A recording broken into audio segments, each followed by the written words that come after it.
Assalamualaikum warahmatullahi wabarakatuh. Jumpa lagi dengan saya, Ibu Tuti Alawiyah, pada mata pelajaran pembiakan tanaman.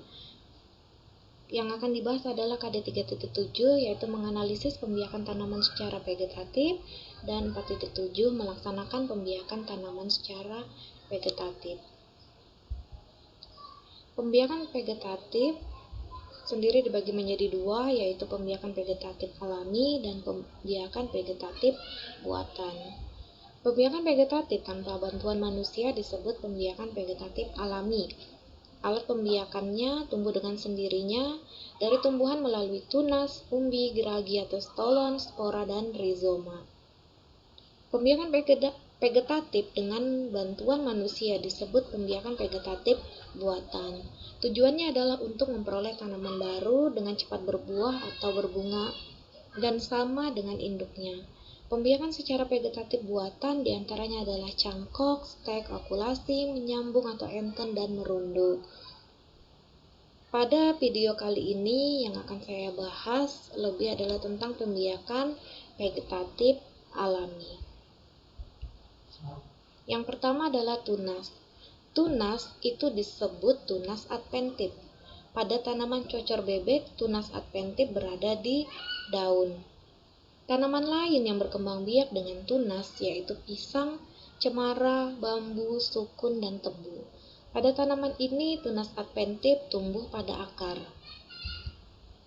Selanjutnya adalah umbi.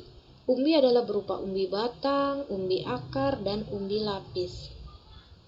Jika tanaman yang berkembang biak dengan umbi ditanam, dari umbi keluar akar dan tunas sehingga tumbuh tanaman baru.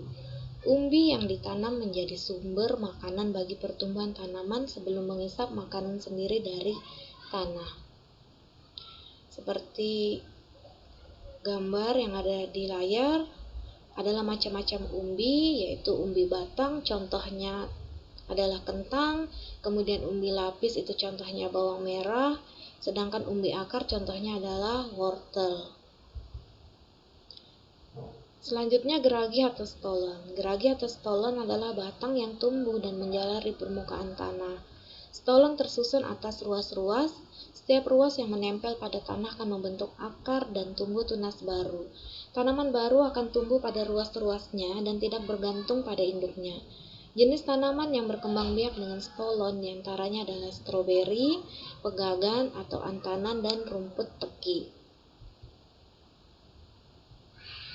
Selanjutnya spora. Spora terdapat pada tumbuhan paku, lumut. Jenis tanaman paku-pakuan sering ditanam orang sebagai tanaman hias, contohnya adalah suplir.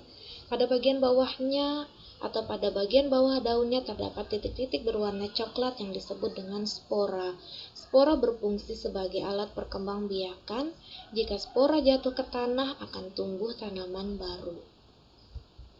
Yang terakhir adalah rizoma. Rizoma adalah batang yang tumbuh menjalar dalam tanah atau disebut akar tinggal, akar rimpang, atau akar tongkat. Tanaman yang berkembang biak dengan akar tinggal adalah lengkuas, jahe, alang-alang, kunyit, temulawak, dan lain-lain.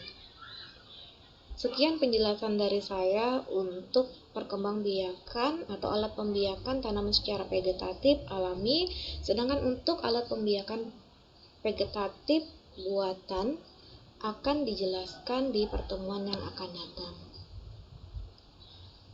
Saya akhiri, wassalamualaikum warahmatullahi wabarakatuh.